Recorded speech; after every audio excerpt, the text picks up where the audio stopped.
Students देखो हुण तक आपां मैगनैटिक फोर्सिस वाला चैप्टर थोड़ा जिहा स्टार्ट कीता सी, थर्ड बी चैप्टर। और मैगनैटिक फोर्सिस इस चैप्टर का नाम है और ये किहड़े किहड़े आर्टिकल्स आपां कर चुके हैं। सब तो पहला आपां आर्टिकल कीता सी कि मैगनैटिक फोर्सिस की चीज़ है, q v B sine theta. Electric force बारे गल कीती सी, क्यू इंटू ई। फिर आपां पढ़िया सी कि लॉरेंस फोर्स की चीज़ है, असी पढ़िया इन्हां दोनों का सम कर दो, electric force plus magnetic force.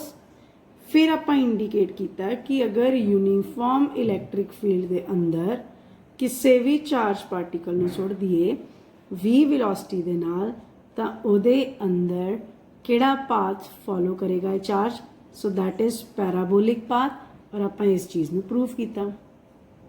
इस तो बाद नैक्सट आर्टिकल सी कि अगर यूनीफॉर्म मैगनैटिक फील्ड के अंदर किसी भी चार्ज पार्टिकल नूं वी वेलोसिटी दे नाल थ्रो करिए then what is the path of the charge particle. तो ये असी 3 केसिस किए।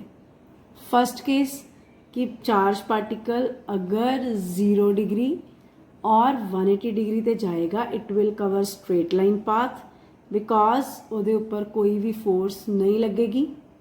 और अगर 90 दे जाएगा तो सर्कुलर पाथ कवर करेगा। लेकिन अगर किसी भी होर एंगल ते जाएगा 0 180 90 नूं छड्ड के किसी भी एंगल ते it will cover helical path. इन्हां चीज़ां नूं असीं प्रूव किया। ठीक है जी। इस तो बाद नैक्सट आर्टिकल आपां पढ़िया सी। नैक्सट आर्टिकल देखो इत्थे तक आपां ऑलरेडी कर चुके हैं। सो next article is very important. की है नैक्सट आर्टिकल साडा कि अगर असी किसी भी चार्ज पार्टिकल नूं यूनीफॉर्म मैगनैटिक फील्ड के अंदर रखिए तो कितनी फोर्स लगती है, q v B sine theta. पर अगर मैं चार्ज पार्टिकल की बजाय किसी भी एक कंडक्टर नूं करंट कैरिंग कंडक्टर नूं यूनीफॉर्म मैगनैटिक फील्ड के अंदर रख देवां then what is the value of magnetic field। so question है find the magnetic field when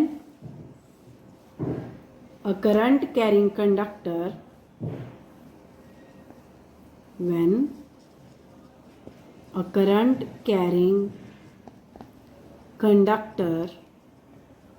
is placed in a uniform magnetic field।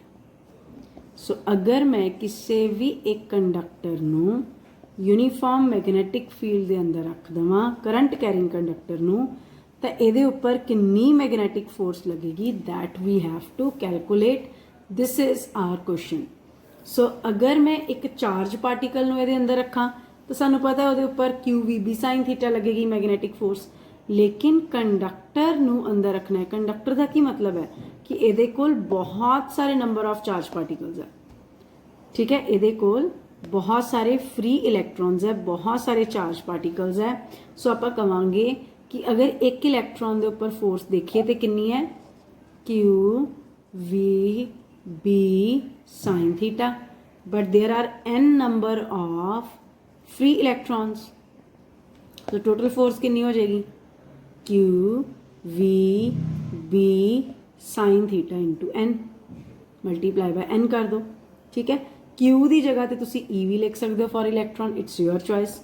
हुण तुसी ऑलरेडी पढ़िया है this is suppose the length of the conductor.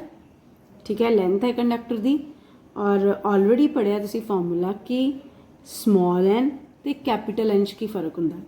तो दसिया सी capital n is the number of free electrons and small n is the number of electrons per unit volume. Volume की होंदा है कंडक्टर का, n upon a into l, area into length. Cross multiply कर दो, ये आ जाएगा N A L.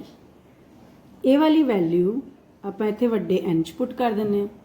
जो आप वड्डे एन च पुट करांगे तो मेरे को की आ जाएगा, magnetic forces N A L E V B sine theta. मैनूं उम्मीद है समझ आया। Very simple. सैकेंड यूनिट च आपां पढ़िया सी कि दोनों एन च की फर्क है। This is the number of free electrons, this is the number density, number of free electrons per unit volume. So इत्थे वैल्यू पुट करो, you get the answer. Already आपां सैकेंड चैप्टर च पढ़िया सी, we know I is equal to NaEVD, drift velocity. So NaE ते V की जगह I लिख दा, कोई फर्क नहीं पैंदा, ठीक है जी। सो मैं इत्थे वैल्यू पुट कर दिन्नी हाँ, मेरे को आ गया कितना आ जाएगा, F is equal to NaEV की जगह तो मैं लिखता I, बाकी बचा LB sine theta. So LB sine theta is our final answer. Answer आ गया। ਇਹਦਾ मतलब और तुसीं इनू इस तरह भी लिख सकते हो BIL साइन थीटा, और इनू वैक्टर फॉर्म च भी लिख सकते हो IL cross B। So theta is the angle between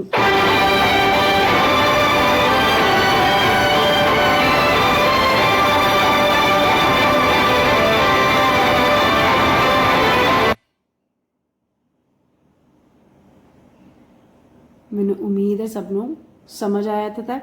so अगर असी किसी भी चार्ज पार्टिकल नू मैगनैटिक फील्ड के अंदर रख दिए, ठीक है, तो उहदे उपर फोर्स लगेगी QVB साइन थीटा। बट अगर किसी भी करंट कैरिंग कंडक्टर नू आपां मैगनैटिक फील्ड के अंदर रख दिए तो कितनी फोर्स लगेगी, BIL sine theta. So this is the most important article. Students देखो नेक्स्ट आर्टिकल है साडा डायरैक्शन ऑफ मैगनैटिक फोर्स, कि आपां मैगनैटिक फोर्स की डायरैक्शन किवें देखांगे। ऑलरेडी आपां मैगनैटिक फील्ड की डायरैक्शन देखनी सीखी है by using right hand thumb rule, पर हुण आपां देखांगे direction of magnetic force. So magnetic force की डायरैक्शन देखने वास्ते असीं 3 फिंगर्स लैणियां लैफ्ट हैंड दी, आपां यूज़ करांगे Fleming left hand rule to see the direction of magnetic force। ਇਹਦੇ ਚ ਆਪਾਂ 3 ਫਿੰਗਰਸ ਲੈਣੀਆਂ, ठीक है, और ਤਿੰਨਾਂ ਨੂੰ ਆਪਾਂ 90 डिग्री ਦੇ ਉੱਪਰ ਰੱਖਣਾ। मतलब मैं 3 ਫਿੰਗਰਸ ਲਈਆਂ, मेरा thumb, first finger, fourth finger, ठीक है, ਤਿੰਨੇ ਲੈ ਲਈਆਂ। ਜਿਹੜੀ सेंटर वाली फिंगर है वो मैगनैटिक फील्ड की डायरैक्शन दसेगी, थंब दसेगा मैगनैटिक फोर्स की डायरैक्शन, एंड वेलोसिटी ऑफ इलैक्ट्रॉन्स या वेलोसिटी बारे सानू दसेगी थर्ड फिंगर। सो आ 3 फिंगर्स है, magnetic force, magnetic field and velocity, ठीक है।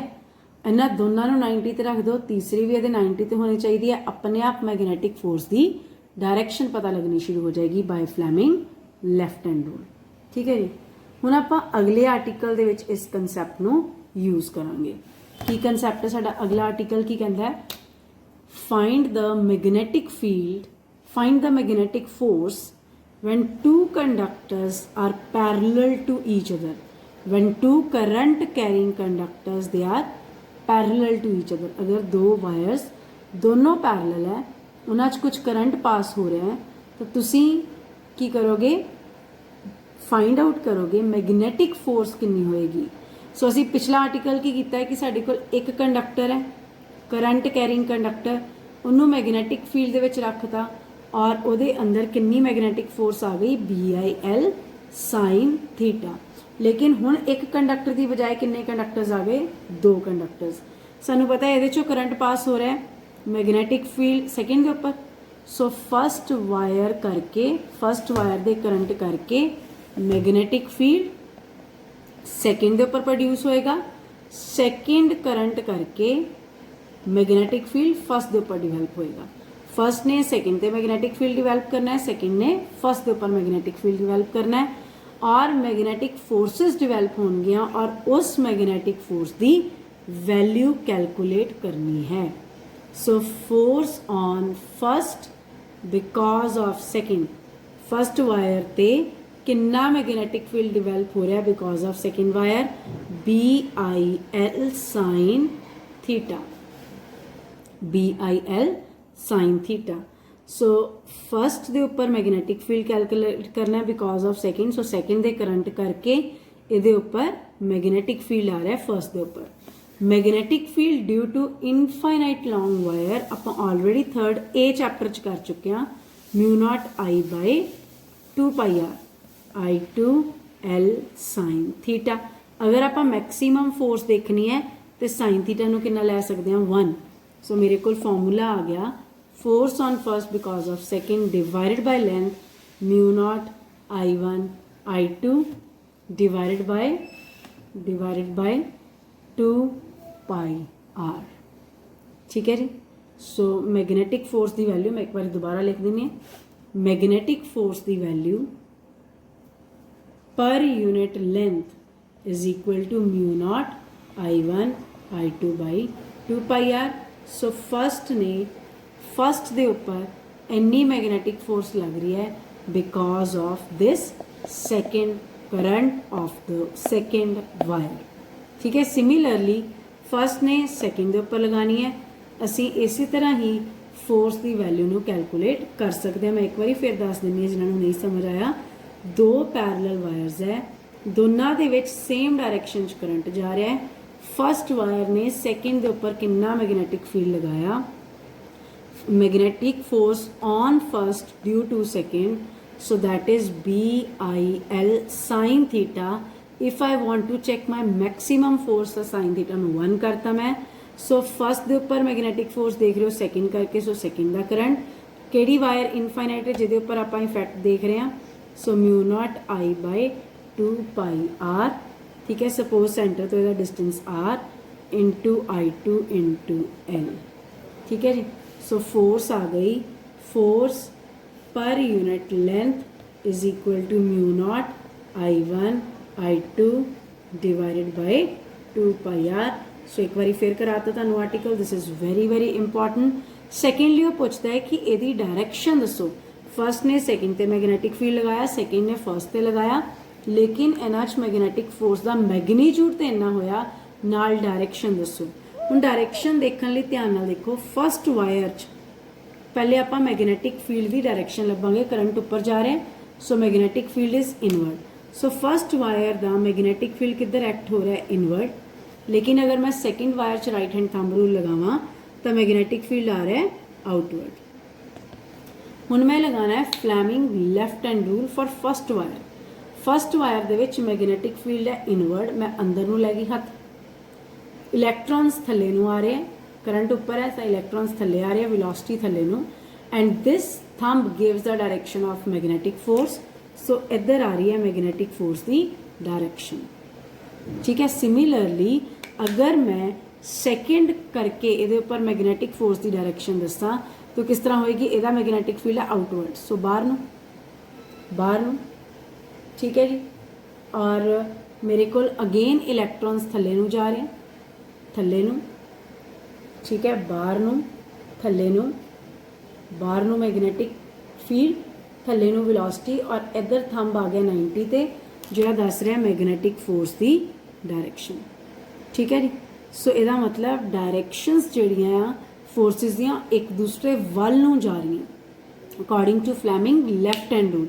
सो इसका मतलब अल्टीमेटली रिजल्ट कढ़िया कि अगर दो पैरलल कंडक्टर्स या दो पैरलल कंडक्टिंग वायर्स दे विच करंट सेम डायरैक्शन च जाएगा तो फोर्सिस एक दूसरे वल आउणगियां, जिहदा मतलब इन्हां दोनों च की हो रही है अट्रैक्शन।